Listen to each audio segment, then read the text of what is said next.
Welcome, my friends. Since 9/11, one might argue that we have lived in an era of demons. That's right. So provocative, isn't it? Well, we do live in an age since 9/11 where we have been in constant warfare. I mean, think about it. If you're probably, let's say when 9/11 happened, you were 4, because you don't really remember a lot before you're 4. So pretty much anyone from 29 and younger only knows our country in a state of war against somebody. And other war that we might not even be involved in all around us. And the easy thing to do is to go, well, war's over there. Our war is something somebody else fights. I think my personal opinion is, I think one reason now where you're so eager to go fight someplace is because our military is such a professional service. There's no draft like there was in Vietnam. People choose to join the military, that we kind of see it as, oh, that's their thing. And they do what they do, and we'll leave them over there. And the politicians do their thing, because we don't decide. I mean, did Americans all get together and go, we got to go fight this war, or we got to bomb Iran, or no, average person doesn't care. They're like, what's gas cost? So you've got these people that volunteer to fight, which I was one of them. And then you've got this other group that basically makes decisions for who knows why, that they don't consult us. Okay, I don't know the last time a politician ever consulted with me on whether a war was a good idea or not. And then it kind of insulates us from it all. And we think, well, we're not affected by it, but we are affected by it. War feeds anger. Anger feeds darkness. Anger legitimizes whatever emotion we may possess or that possesses us. Look how easy it is in times of war to kind of flip the truth, to justify what's done. God forbid we put, especially young men in battle. Think of the things that are done in war that we then justify because it was war, that are as evil as it gets. I mean, who would argue that an innocent child being killed is anything but evil? Who would argue that, against that, an innocent family being blown up by a mistake is anything but evil? But that's war. It happens all the time. That's like a Wednesday afternoon, man. Bomb hit the wrong place. And we look now over in Gaza like we, haven't done the same thing over the years. Man, war's evil, and it makes us liars because we look at what's right in front of our face and we justify it because of war. Now, one of the first great true military theorists was this guy, General Carl von Clausewitz. He came up with the phrase, the fog of war, one that I leaned back on quite a bit when I was a young Marine officer. I learned about the fog of war.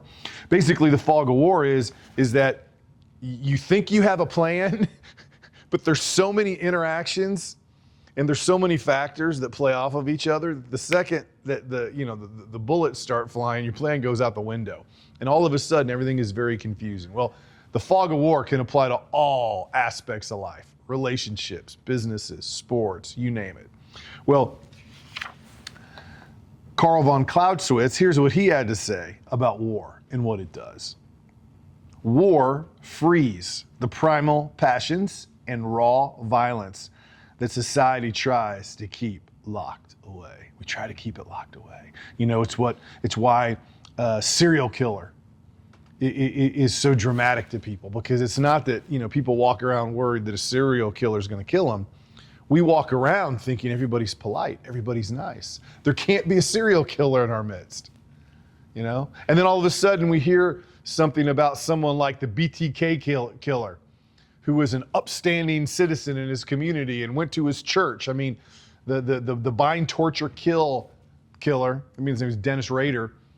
He was discovered because he was creating documents on his church's computers. And he had a daughter that loved him. He was a monster inside. And we want to believe those things aren't real, or they really are monsters. And then we go to war and we send our young sons and daughters and that beast is unleashed. And we do everything we can not to admit what it does. And what happens? We want to demonize the people that we're fighting with. We want to make them objects. We want to begin to lie to ourselves about how different we are from them. Thomas Merton, one of my favorite authors. I've talked about him before, more in spirituality in the early 60s. He began to write a lot about war, especially as we were beginning to get into Vietnam. We drive ourselves mad with our preoccupations, and in the end, there's no outlet left but violence. We have to destroy something or someone. By that time, we have created for ourselves a suitable enemy, a scapegoat in whom we have invested all the evil in the world. He is the cause of every wrong. He is the fomenter of all conflict. If he can only be destroyed, conflict will cease, evil will be done with, and there will be no more war. See, this is how a culture, a generation of war affects all of us. The nature of war is my problems are because of you, and these problems that you have caused me are so great, I can do anything to you I want. And it filters to our whole society. I truly believe that as 9/11 happened, and it put us in this endless state of war, where here's this enemy that did this thing to us, and our problems are because of this, and we can do anything we want to you. It filters down into our world, and that is why you see today so many groups, so many protesters, so many people with problems against other people, and they can do whatever they want. You know, I think of where I just was in Madison, Wisconsin, where they were protesting the shooting of this man that allegedly was looking to get into cars to rob, looking to steal bikes. The police stopped him. He fought back. Okay. He had a knife. He stabbed one of the police officers. Tragically, one of the police officers shot him.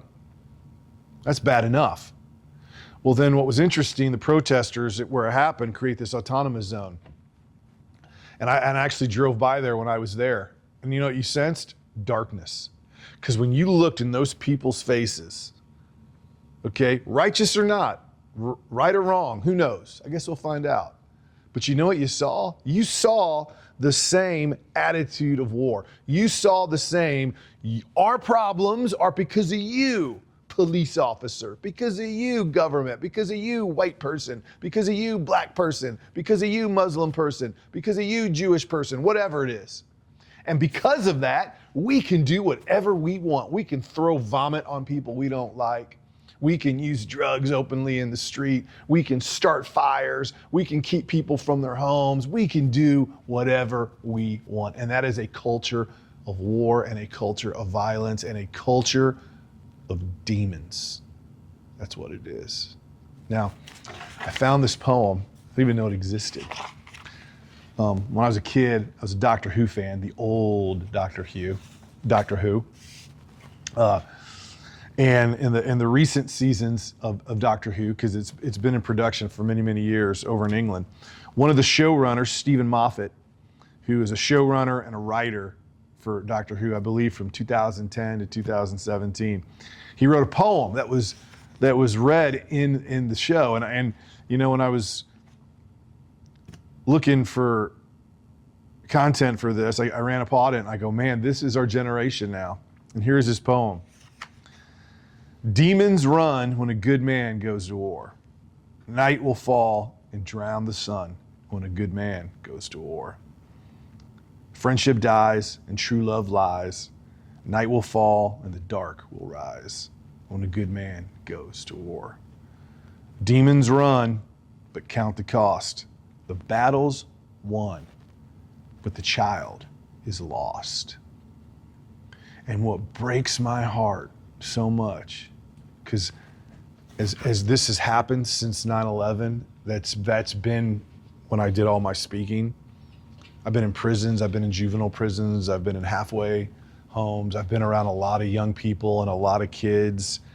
And you know what I've seen? A lot of children who are lost, who have never felt true hope and freedom and joy and lightness and safety and love.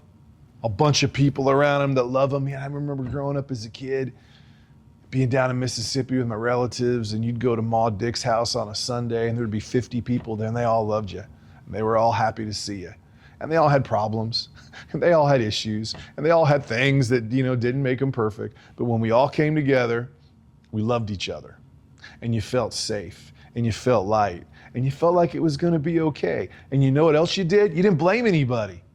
You don't look at the world and go, I can't do what I want because of this person or this group or this politician. You didn't think that way. You know what you thought? I'm loved, and because of that, I can do whatever I want. I can go out into this world and I can do whatever I want. And we have got to find a way to get that back, my friends. We got to find a way to get out of this generation of war. We got to find a way to get out of this generation of demons. We got to show people love. We got to show people possibilities.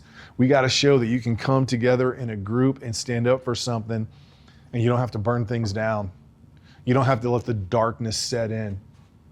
Most heartbreaking thing to me, to these men and women of all ages I saw up in Madison, is they want love. They're human beings. I can't imagine they like living in the darkness, protesting against something they think is horribly wrong. And they could be horribly wrong. They probably are.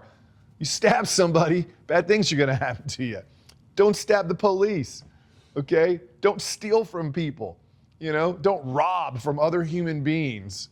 Take from them and think, it's all good. Don't do that. But I understand why people get caught up in hate and they get caught up in anger, okay? And we forget to do that. Now, I really believe this. If you want to be a radical, though, don't live in hate. Don't live in darkness. Don't burn fires in the street. Be kind. Be kind. Love each other. How many people do you know so filled with love they can truly love their enemies? When you pray, do you pray for the people who have wronged you the most? Do you pray for the people you disagree with the most? Do you?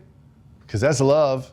That's how you change hearts. That's how you walk through your day with a smile on your face, because no matter what someone does to you or who they are, you know what you're going to do? You're going to pray for them. And that is why I believe the most powerful instruction in the entire Bible. It is the true hallmark if we have allowed God into our hearts and we truly live free and we truly believe that earth is just the beginning of something and eternity is a long time, much longer than today. And that if we allow ourselves to enter into it, no matter how someone wrongs us in this world and in this life, what does it matter? And what is that admonition? What is that advice? What are we told to do? Love your enemies. And it's the opposite of hate and war and demons and blaming people and giving your life up to violence and drugs and ugliness and darkness. When you can love your enemies, you can be happy anywhere. And when you love your enemies, you can find light anywhere. And you know where you start? Maybe it's a friend you need to forgive. Maybe it's a parent you need to forgive. Maybe it's somebody that you walk by their house and you think, well, I wouldn't like them because of that sign in their yard, who they vote for. Well, love them anyway. Maybe it's someone you disagree with. Love them anyway. Start at home. Start local. Shed the demons of the last 25 years and let in the light. Love your enemies, my friends. It is hard. It is hard, but it will bring you many, many good things. Good to be with you. Go give someone a hug. Go give a stranger a cup of coffee. Give some money to a beggar. Smile at a little kid. Do something nice. Don't be aggressive in traffic. Pay some for the groceries of the person ahead of you that doesn't seem like they got any money. And be the opposite of what generation war is. I'm Sil. Great to be with you. Peace.